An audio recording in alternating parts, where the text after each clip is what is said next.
Hello student, आप लोग कैसे हैं? आई होप आप लोग अच्छे होंगे, एग्जाम की तैयारी कर रहे होंगे। तो आज हम क्वेश्चन लेकर आए जो आपके एग्जाम से दृष्टि से बहुत महत्वपूर्ण हैं। जो आज हम क्वेश्चन कराएंगे ये सभी क्वेश्चन 4 नंबर के होंगे और सभी क्वेश्चन प्रीवियस ईयर में आए हुए क्वेश्चन होंगे। तो चलिए हम पहली सवाल को देख लेते हैं उसमें क्या दिया है। तो आपको स्क्रीन पर क्वेश्चन दिख रहा होगा। इसमें दिया है, यदि बिंदु A comma zero comma zero comma B तथा यक्स कामा वाई संरेख हों तो सिद्ध कीजिए कि यक्स upon A plus Y upon B equal to 1 है। तो चलिए इसको हम सॉल्व कर लेते हैं और ये 4 नंबर का आपका क्वेश्चन है। तो यहाँ लिखेंगे, सबसे पहले क्वेश्चन को एक बार हम यहाँ नोट कर लेते हैं। देखिए हमारे पास बिंदु दिया है ए कामा जीरो और दिया है zero comma B, X comma Y, और कह रहा है ये जो तीनों बिंदु हैं ये संरेख हैं। तो हमें सिद्ध करना है, ये दिया है, लिख दीजिए यहाँ पर दिया है, दिया है और सिद्ध करना है, यहाँ लिखेंगे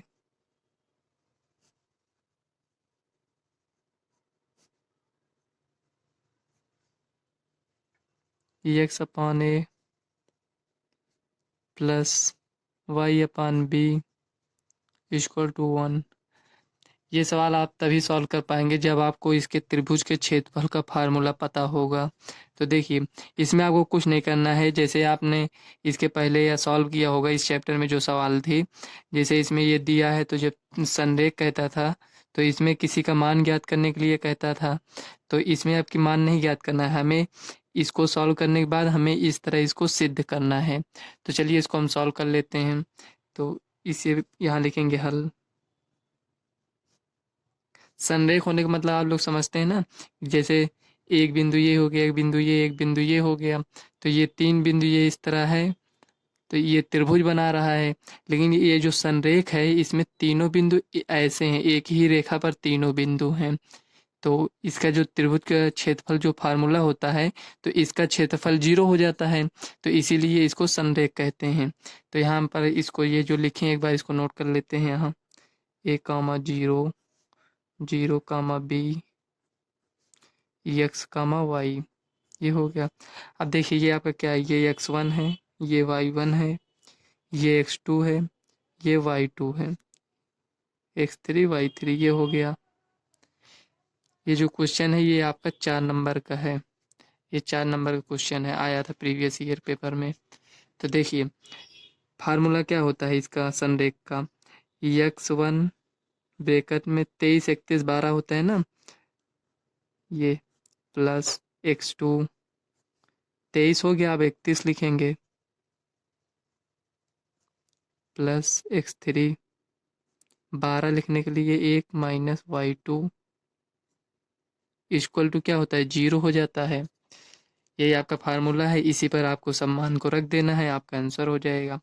अब देखिए यहाँ x1 कितना है, a है, लिख दीजिए, y2 b है, माइनस y3 का मान कितना है, y है, ये हो गया, प्लस x2 का मान कितना है, यहाँ देखिए 0 है। अब चाहे तो आप इसमें ये मान रखिए चाहे मत रखिए, क्योंकि ये 0 हो गया, सबको 0 कर देगा, तो इसको इसी तरह नोट कर लेते हैं ऐसे। प्लस x3 कितना है, ये दिया है x है, y1 हमारे पास 0 है, माइनस y2 का मान b है, ये हो गया इक्वल टू 0। इसी को आपको सॉल्व करना है और ये आपका आंसर हो जाएगा। तो देखिए a को इसमें गुणा मत करिए, रहने दीजिए अभी, b माइनस वाई, ये हो गया। इसमें 0 0 गुणा करेंगे तो ये कैंसिल हो जाएगा सब, मतलब 0 हो जाएगा, तो इसको नहीं लिखेंगे। प्लस एक्स माइनस बी, ये हो गया। देखिए जीरो से गुणा करेंगे तो 0 हो जाएगा, इसमें गुणा करेंगे तो plus minus minus B equal to 0, ये हो गया। अब देखिए A B minus Y minus B X equal to 0, इसको उधर ले जाएंगे तो minus B X equal to minus A bracket में बी माइनस वाई हो जाएगा। देखिए ये प्लस में है इधर, ये यहाँ प्लस में है तो इधर जाएगा माइनस में, माइनस से माइनस कैंसिल हो गया। अब हमें क्या लाना है, देखिए यक्स अपान ए, देखिए ये जो b है इसको उधर ले जाएंगे और जो ये a है इसको इधर ले आएंगे, तो x अपान a इसको इधर लेकर आए और ये b minus Y upon B, ये हो गया। अब यहाँ आप थोड़ा समझिए, देखिए ये x अपान a लिखा है इक्वल टू ये जो लिखा है b नीचे, ये इसका भी होगा एलसीएम, इसका भी होगा, तो इसको हम इस रूप में लिख सकते हैं y अपान बी, ये इस तरह लिख सकते हैं। तो देखिए x अपान a और ये माइनस में इधर आएगा तो प्लस में हो जाएगा y अपान बी। देखो ये जो b से b कैंसिल हो जाएगा तो हमारे पास एक बचेगा। तो देखिए आप इसी को हमें सॉल्व करना था, यही लाना था, तो ये हम लिखेंगे यहाँ प्रूव्ड, सिद्ध हो गया है। तो इसी को लाना था, यही आपका आंसर हो जाएगा। आप इसी तरह इसको सॉल्व कर लीजिएगा, आपके 4 नंबर कंफर्म हो जाएंगे। तो चलिए नेक्स्ट सवाल देख लेते हैं इसी टाइप की। तो नेक्स्ट सवाल आपको स्क्रीन पर दिख रही, क्वेश्चन आपको दिख रहा होगा। इसमें लिखा है के किस मान के लिए निम्नलिखित रैखिक समीकरणों के युग्म के अपरिमित रूप से अनेक हल होंगे। तो इसमें आपको दिया हमें के का मान ज्ञात करना है, तो जो समीकरण दिया पहले उसे हम लिख लेंगे, यहाँ लिखेंगे हल। तो इसको पहले लिख लेते हैं एक बार, K X plus 3y equal to K minus 3, ये हो गया। और एक दिया है 12x प्लस के वाई इक्वल टू के, ये हो गया। ठीक, अब देखिए इसी को हम सॉल्व करेंगे। तो इसमें कह रहा है अपरिमित रूप से अनेक हल होंगे। अगर इसको हम समीकरण 1 मान लें और इसको समीकरण 2 मान लें, तो चलिए इसको हम किस तरह और लिख सकते हैं, के एक्स प्लस 3y, इसको हम इस तरह लिख सकते हैं के माइनस 3 इक्वल टू 0, और ये आपका समीकरण 1 हो जाएगा। इसको हम लिख सकते हैं 12x प्लस के वाई माइनस के इक्वल टू 0, ये समीकरण 2। इसको हम इस रूप में क्यों लिखे हैं, क्योंकि जो हमारा फार्मूला है वो इस रूप में होता है a1x plus b1y plus c1 equal to 0, यहाँ लिखेंगे से तुलना करने पर।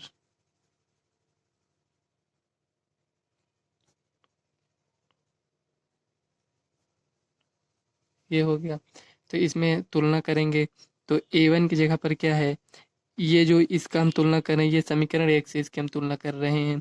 तो a1 की जगह पर हमें k दिख रहा है, तो a1 इक्वल टू k, ये हो गया। और b1 कितना है हमारे पास, 3 है।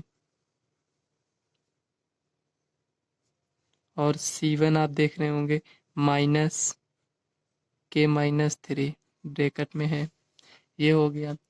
यहाँ लिखेंगे इसी प्रकार, ये जो आपका प्रश्न ये दिया है ये प्रीवियस ईयर का ही है और ये 4 नंबर में पूछा गया था। तो देखिए इसी प्रकार समीकरण 2 की तुलना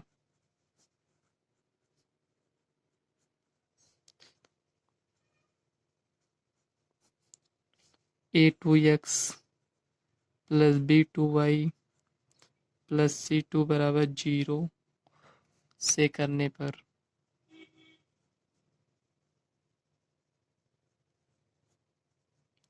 इसी तरह आप लोग अच्छे से लिखिएगा, क्योंकि ये 4 नंबर के प्रश्न है, तो इसी तरह आपको डिटेल में लिखना पड़ेगा। तो a2 क्या है हमारे पास, ये देखिए इसमें a2 की जगह पर 12 है और b2 की जगह पर k है, c2 की जगह पर माइनस k है। तो अपरिमित रूप से अनेक हल होंगे, इसके लिए हमें a1 अपान a2 होना चाहिए equal to b1 upon b2 equal to c1 upon c2, ये होना चाहिए। तो इसमें देखिए ये अपरिमित रूप से अनेक हल होने के लिए है। तो a1 हमारे पास क्या दिया है इसमें, ये देखिए यहाँ पर a1 है k, तो यहाँ लिखेंगे k। a2 का मान है हमारे पास 12 इक्वल टू b1 का मान है 3 और b2 का मान ये दिया है k इक्वल टू c1 का मान minus k minus 3 upon c2 का मान माइनस k है। तो अब देखिए इसमें से सब बराबर है, तो ये बराबर दिया है क्योंकि ये क्वेश्चन में कहा है कि अपरिमित रूप से अनेक हल होंगे, हमें के का मान ज्ञात करना है तो हमें ये बराबर दिखाना पड़ेगा। तो ये आपको क्वेश्चन में दिया है कि ये इतना बराबर है। तो इसमें से आप दो को लेकर सॉल्व कर सकते हैं, चाहे ये दोनों को लेकर सॉल्व कर लीजिए, चाहे इन दोनों को लेकर आप सॉल्व कीजिए। देखिए माइनस से माइनस कैंसिल हो गया, तो चाहे आप इसको लेकर सॉल्व कर लीजिए, चाहे इसको लेकर सॉल्व कर लीजिए। तो चलिए हम इसमें से पहला और दूसरा लेकर सॉल्व करते हैं। तो इसमें तिर्यक गुणा करेंगे तो के स्क्वायर हो जाएगा, ये हो गया। इसको इससे गुणा करेंगे तो बात ये 36 हो जाएगा। यहाँ पर आप देखिए ये बात यहाँ 36 हो गया, तो के का मान हमारे पास क्या आएगा, प्लस माइनस 6 आएगा। जब इसका रूट निकालेंगे, यहाँ देखिए के इक्वल टू ये 36, तो हमारे पास प्लस माइनस 6 आएगा। तो इसमें हमें ये देखना है के का मान प्लस में होगा कि माइनस में होगा। तो यहाँ आपको इसको इसमें प्लस या माइनस लेने से पहले आपको कुछ चेक करना पड़ेगा कि के का मान प्लस में लें या माइनस में। तो देखिए आप यहाँ देख रहे होंगे कि मान लो हम एक बार इसको प्लस लेकर चेक करते हैं कि क्या ये तीनों में बराबर आता है। तो इसमें आप ऐसे लिखिए, देखिए के का मान कितना है 6, हम एक बार पॉजिटिव वैल्यू ले रहे हैं, ठीक। तो इसमें के का मान 6 रखेंगे तो 6 यहाँ हो गया, मान लीजिए 6 दूनी 12, तो हमारे पास 1/2 आया। यहाँ पर 6 रखेंगे तो 3 दूना 6, 1/2 इसमें भी आया, ठीक है, बराबर है। यहाँ हम 6 रखेंगे तो 6 में से 3 जाएगा, हमारे पास कितना आएगा 3। के की जगह पर 6 रखेंगे तो 1/2 आ जाएगा। देखिए सब में 1/2 आया, तो के का मान हम 6 रख देंगे, ठीक है। अब के का मान -6 लेकर देखते हैं क्या ये तीनों बराबर आता है। तो यहाँ -6 लिखेंगे तो ये हमारे पास -1/2 हो जाएगा। और इसमें देखिए -6 लिखेंगे तो ये भी -1/2, यहाँ तक तो बराबर हो गया, ठीक है। अब यहाँ देखिए -6 इसमें रखेंगे तो ये -6 और -3 जुड़कर -9 हो जाएगा। और यहाँ -6 रखेंगे तो ये -6 हो जाएगा, माइनस माइनस प्लस हो जाएगा, 3 त्रिक का 9, 3 दूना 6। अब देखिए यहाँ हम देख रहे हैं कि 3/2 आ रहा है और ये दोनों तो बराबर था, लेकिन ये भी बराबर होना चाहिए। तो यहाँ देखिए माइनस में लेने पर इसमें डिफरेंस आ गया, क्योंकि ये दोनों तो बराबर आया, ये थोड़ा डिफरेंस है, तो इसलिए इसमें हम माइनस वैल्यू को नहीं लेंगे। तो यहाँ हम लिखेंगे अतः के का मान पॉजिटिव वैल्यू में होगा,